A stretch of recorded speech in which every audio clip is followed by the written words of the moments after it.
cbc.ca is Canada's top broadcast news site, and when breaking news hits, it's a busy place. Just as an example, when the Dawson College shootings happened last fall in Montreal, I looked back later and we had updated that main story 132 times.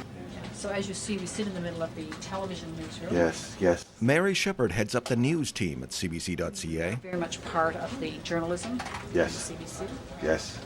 Most staffers here are editors, but TV and radio reporters are also catching on. What happens is they get hooked, right? They think they're going to try it, and they try it for once or twice, and then they start getting feedback, and then they start realizing they go to a dinner party and somebody says, "Oh, I saw you on the web the other day." Oh, this is somebody who may be on television all the time, but they're always on at the wrong time, so that this person at the dinner party never ever saw them before on television, although they know that they're a television reporter. The people here are web specialists who rarely leave their desks to go reporting. If you have this gut feeling that all you want to do is get out on the street and chase after fire engines or whatever, this is not a job for you. With 3 million exclusive web visitors every month, cbc.ca is number one. But it does have competition. ctv.ca gets 2.3 million visitors a month, making it the second most popular online broadcast news site in Canada. Berkman did a great piece for us on the web.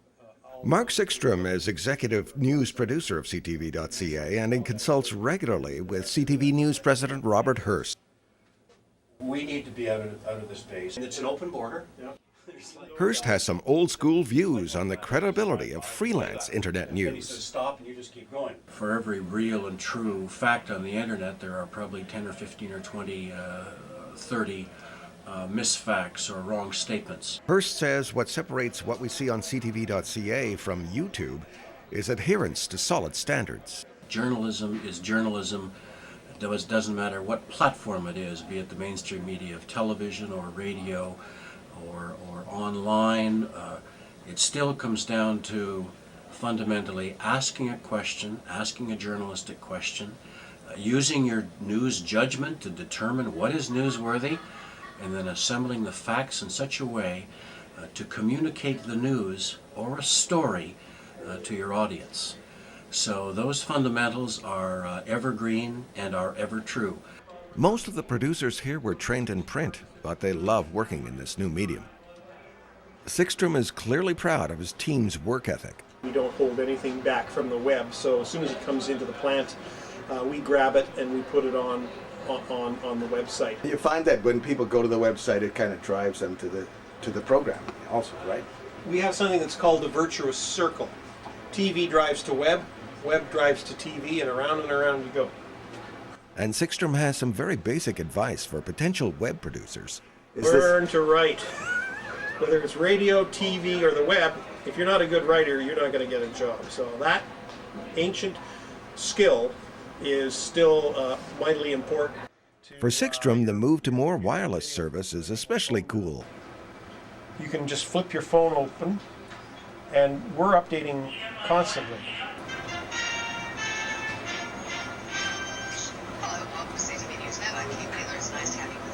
How many people are watching that, do you think?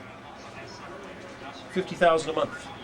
So it's a real growth industry, no Yeah. question. And all the carriers now are doing this, and increasingly that's going to be another venue for news.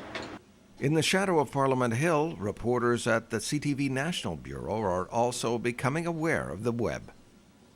As soon as I'm actually off the air, that's already been on the web. Somebody in Toronto has picked up what I've said and put it out on the web. I mean, yeah, but it's not changing my life. I'm still doing the content that I always did. For Craig Oliver, credibility is also the main point.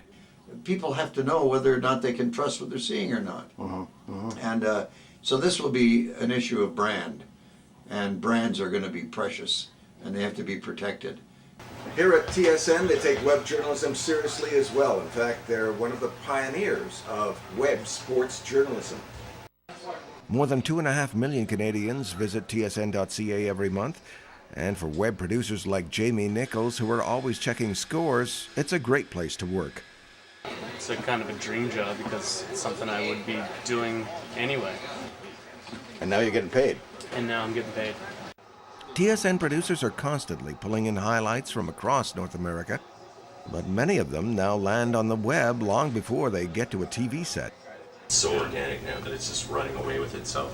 Developer Liam Nickerson is designing TSN's new website. This is really rough, so I'm not sure how it's going to look. It's the place to be. It was the place to be 10 years ago, and it's like fulfilled its promise and more so. We have over 100,000 subscribers to our daily email. Mike Day is tsn.ca's executive producer. People can customize their favorite sports and get news right to their desktop every morning. Perhaps you want the Vancouver Canucks story and highlights first up in the page, and so why not have a My TSN page one day there where you can order the stories yourself. I've added 5 staff to my group in the last 6 months or so, and I hope that trend continues. As we produce more and more pages, more and more platforms, more and more content is necessary to get out on those platforms. We're going to need staff to make that happen. So for all the students out there, the ability to multitask and the ability to handle television, radio, editing, camera work, web work, etc. Anybody who has a number of those skills under their belt are going to be very, very valuable employees to employers like TSN and all the other media companies out there.